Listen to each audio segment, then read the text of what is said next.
A few moments later. Hai semuanya, Assalamualaikum warahmatullahi wabarakatuh. Izin memperkenalkan diri. Perkenalkan, nama saya Novina Sabila dengan NIM 2310404022. Saat sekarang ini saya sedang menjalani perkuliahan di IAIN Kerinci, yaitu di Institut Agama Islam Negeri Kerinci. Dan prodi saya yaitu Manajemen Bisnis Syariah, yaitu di Fakultas FEBI atau Fakultas Ekonomi dan Bisnis Syariah. Sekarang ini saya berada di semester 4 dan saya lokal 4A. Tujuan dibuat video ini yaitu untuk memenuhi tugas UAS dengan mata kuliah Manajemen UMKM dengan dosen pengampu yaitu Bu Eva Sumanti. Ada beberapa poin yang ingin saya bahas kali ini, yaitu tentang konsep koperasi dan dasar UMKM. Baik, kita langsung saja ke pembahasannya. A few moments later. Untuk pembahasan kali ini tentang koperasi dan UMKM di Indonesia. Dan judul yang saya ambil untuk judul pembahasan di sini yaitu tentang makalah saya sendiri tentang dasar koperasi sebagai organisasi bisnis dan dasar UMKM. Untuk pembahasannya ada beberapa poin. Yang pertama, pengertian, konsep, prinsip, jenis, fungsi, dan tujuan konsep koperasi sebagai organisasi bisnis dan dasar UMKM. Kita masuk ke pembahasan yang pertama, yaitu pengertian koperasi. Di sini saya jelaskan dulu apa itu koperasi. Koperasi merupakan elemen dari sistem ekonomi yang berarti bahwa melalui pekerjaannya mereka berkontribusi pada cara hidup yang berkembang baik bagi seluruh anggota asosiasi dan masyarakat luas. Koperasi menjalankan bisnis dan operasi di bidang untuk memenuhi kebutuhan bersama anggotanya sebagai asosiasi untuk kepentingan semua. Seperti koperasi berkontribusi pada cara hidup masyarakat, beroperasi untuk memenuhi kebutuhan anggotanya, penting bagi individu dengan kekuatan ekonomi rendah, dukungan pemerintah dalam pengembangan koperasi, dan tantangan struktural dalam pengelolaannya.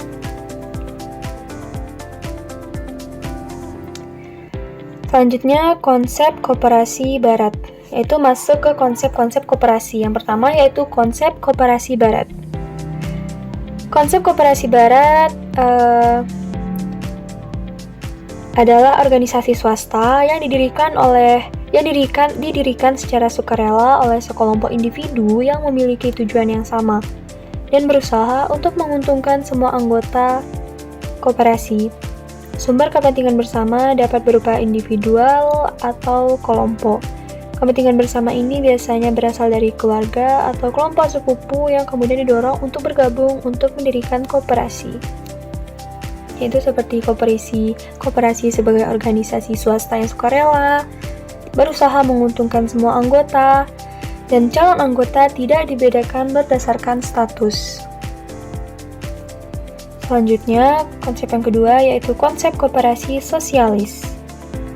Konsep koperasi sosialis merupakan jenis koperasi yang gagasan ini yaitu jenis perusahaan yang dibuat, diatur, dan dikelola oleh negara. Pembentukan koperasi ini dimaksud untuk membantu perencanaan nasional.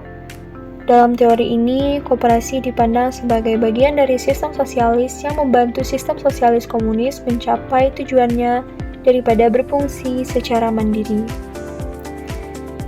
Seperti koperasi diatur dan dikelola oleh negara, bertujuan membantu perencanaan nasional, bagian dari sistem sosialisme.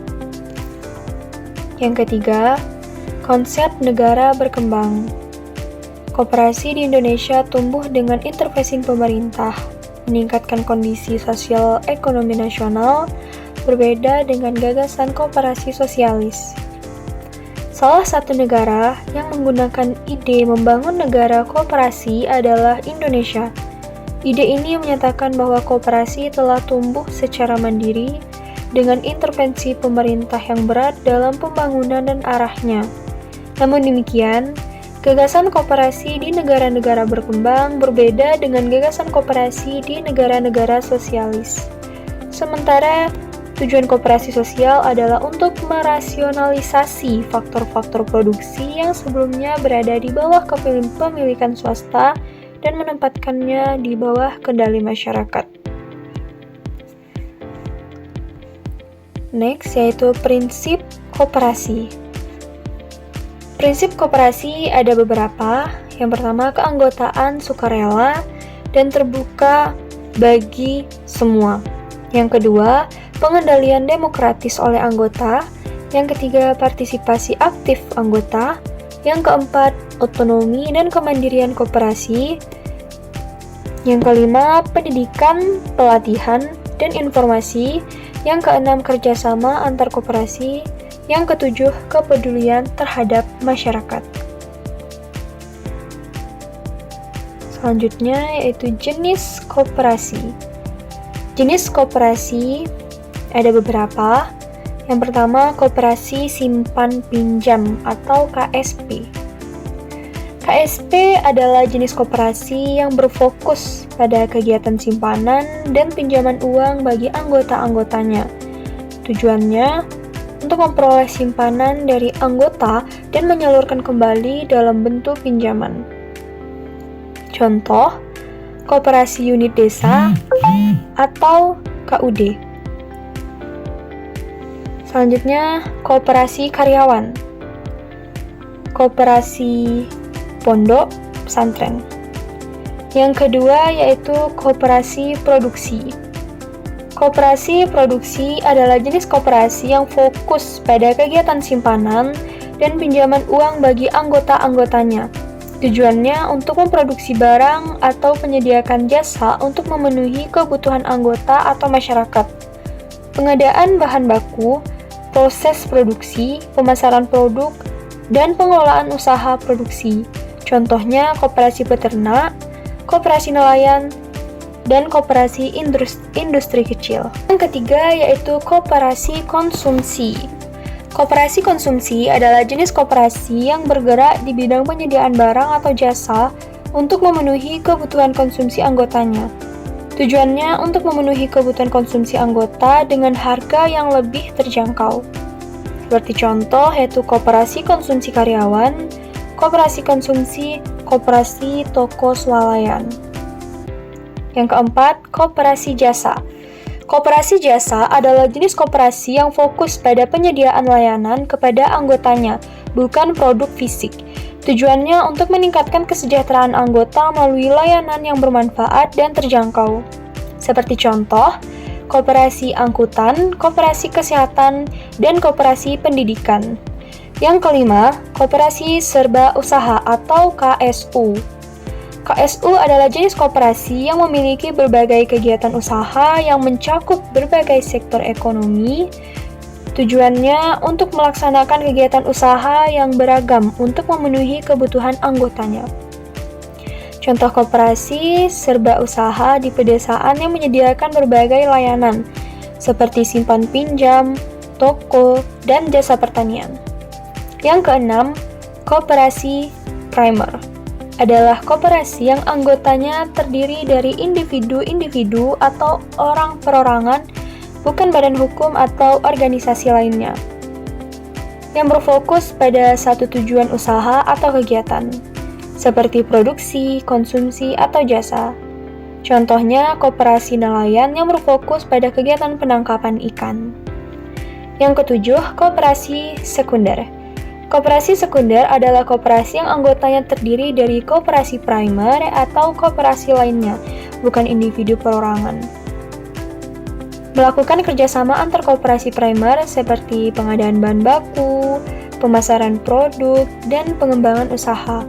Tujuannya untuk memperkuat posisi dan meningkatkan efisiensi koperasi primer. Seperti contoh, koperasi pusat yang mengkoordinasikan kegiatan koperasi primer di suatu wilayah. 8. Koperasi tersier.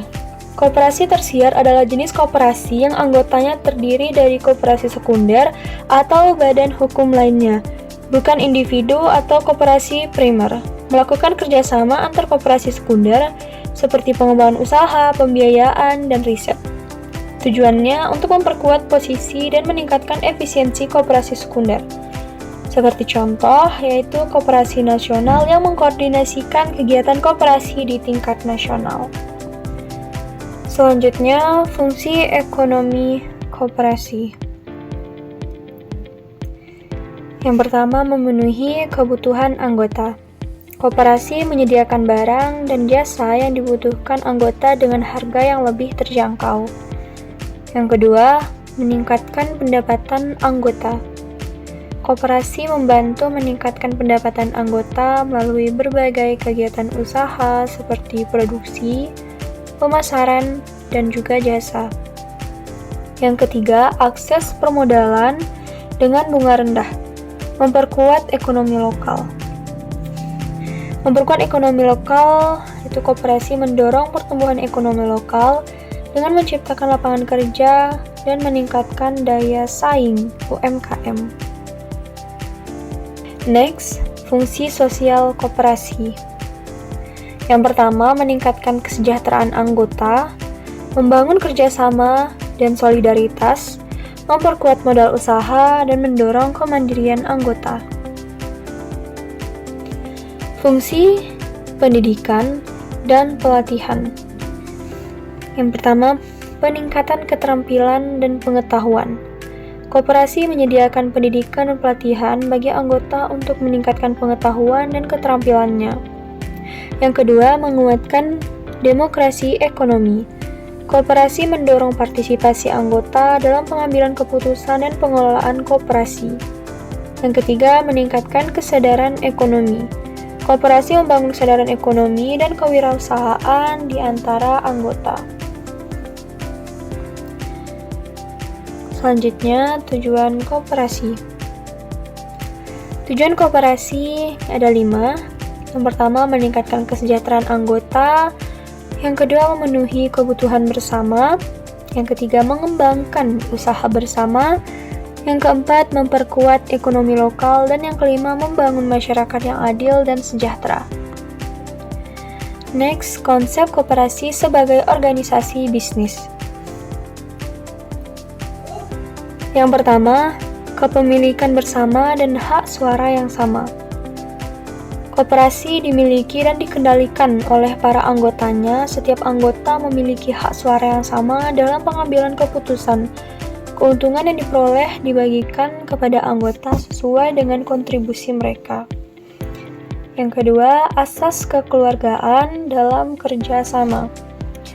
Koperasi beroperasi berdasarkan asas kekeluargaan yang menekankan pada kerja sama, saling membantu, dan gotong royong. Yang ketiga, tujuan ekonomi dan sosial. Koperasi bertujuan untuk meningkatkan kesejahteraan ekonomi dan sosial anggotanya. Selain profit, koperasi juga mengedepankan nilai-nilai sosial seperti keadilan, kesetaraan, dan kepedulian terhadap masyarakat. Yang keempat, demokrasi ekonomi dalam pengambilan keputusan. Koperasi menerapkan prinsip demokrasi ekonomi di mana setiap anggota memiliki hak dan suara yang sama dalam pengambilan keputusan. Pengambilan keputusan dilakukan secara transparan dan akuntabel kepada anggota. Yang kelima, tanggung jawab sosial terhadap masyarakat. Koperasi memiliki tanggung jawab sosial terhadap masyarakat dan lingkungan sekitar. Koperasi berupaya untuk berkontribusi pada pembangunan ekonomi dan sosial masyarakat. Next, dasar UMKM. Saya jelaskan sedikit tentang UMKM. UMKM yaitu usaha mikro kecil dan menengah. Merupakan sektor penting dalam perekonomian suatu negara. UMKM memiliki peran yang strategis dalam menciptakan lapangan kerja, meningkatkan pendapatan masyarakat, dan mendorong pertumbuhan ekonomi, yaitu seperti peran strategis UMKM dalam perekonomian, penciptaan lapangan kerja, dan peningkatan pendapatan. Definisi UMKM ada 3, yaitu yang mikro, aset maksimal 50 juta. Maksudnya yaitu Usaha yang memiliki aset maksimal 50 juta, tidak termasuk tanah dan bangunan, atau memiliki maksimal 9 orang pekerja. Yang kedua yaitu kecil, aset maksimal 500 juta. Usaha yang memiliki aset maksimal 500 juta tidak termasuk tanah dan bangunan, atau memiliki maksimal 19 orang pekerja. Yang ketiga yaitu menengah, aset maksimal 10 miliar. Maksudnya, usaha yang memiliki aset maksimal 10 miliar tidak termasuk tanah dan bangunan, atau memiliki maksimal 200 orang pekerja. Ciri-ciri UMKM. Yang pertama, skala usaha kecil dan sederhana, yaitu jumlah aset, karyawan, dan omset penjualan yang relatif kecil. Kedua, ketergantungan pada modal sendiri, yaitu akses terhadap permodalan formal seringkali terbatas. Yang ketiga, manajemen sederhana. Struktur manajemen yang sederhana dan seringkali dikelola oleh pemiliknya sendiri. Yang keempat, penggunaan teknologi sederhana. Penggunaan teknologi yang masih sederhana dan kurang canggih. Yang kelima, fokus pada pasar lokal. Sebagai besar UMKM, fokus pada pasar lokal. Next, peran UMKM. Ada 4. Yang pertama, penciptaan lapangan kerja utama. Yang kedua, peningkatan pendapatan masyarakat. Dan yang ketiga, pendorongan pertumbuhan ekonomi. Yang keempat, sumber inovasi dan kreativitas. Next, tantangan UMKM. Apa saja sih tantangan dalam UMKM ini? Yang pertama, kesulitan akses permodalan. Contohnya, kesulitan mendapatkan pinjaman dengan bunga yang terjangkau. Kedua, akses teknologi yang terbatas. Keterbatasan akses terhadap teknologi yang dapat meningkatkan produktivitas dan efisiensi. Ketiga, kesulitan akses pasar. Kesulitan menembus pasar yang lebih luas, baik lokal maupun internasional. Keempat, keterampilan manajemen. Keterbatasan keterampilan manajemen yang dapat menghambat pertumbuhan usaha. Kelima, regulasi dan birokrasi yang rumit. Peraturan dan birokrasi yang rumit dapat menghambat operasional UMKM. Terakhir, yaitu strategi pengembangan UMKM. Ada 5. Pertama, peningkatan akses permodalan. Memberikan kemudahan akses pinjaman bagi UMKM. 2. Pengembangan teknologi. Mendorong penggunaan teknologi yang lebih canggih dan efisien. 3. Peningkatan keterampilan manajemen. Memberikan pelatihan dan pendampingan bagi pelaku UMKM. 4. Memperluas akses pasar. Membuka akses pasar yang lebih luas, baik lokal maupun internasional. Kelima, penyederhanaan regulasi dan birokrasi. Mempermudah regulasi dan birokrasi untuk memperlancar operasional UMKM. Untuk kesimpulan yang saya jelaskan tadi tentang koperasi dan UMKM, yaitu koperasi dan UMKM memiliki peran penting dalam meningkatkan kesejahteraan dan ekonomi masyarakat. Melalui pemahaman tentang koperasi dan penerapan strategi untuk mendukung UMKM, diharapkan dapat menciptakan pertumbuhan ekonomi yang berkelanjutan di Indonesia. Thank you, sekian pembahasan dari saya, Novina Sabila, untuk materi konsep dasar koperasi sebagai organisasi bisnis dan dasar UMKM. Apabila ada kesalahan dalam penyampaian ataupun dalam pengetikan di PT tersebut, saya mohon maaf. Saya tutup dengan wabillahi taufiq wal hidayah. Wassalamualaikum warahmatullahi wabarakatuh.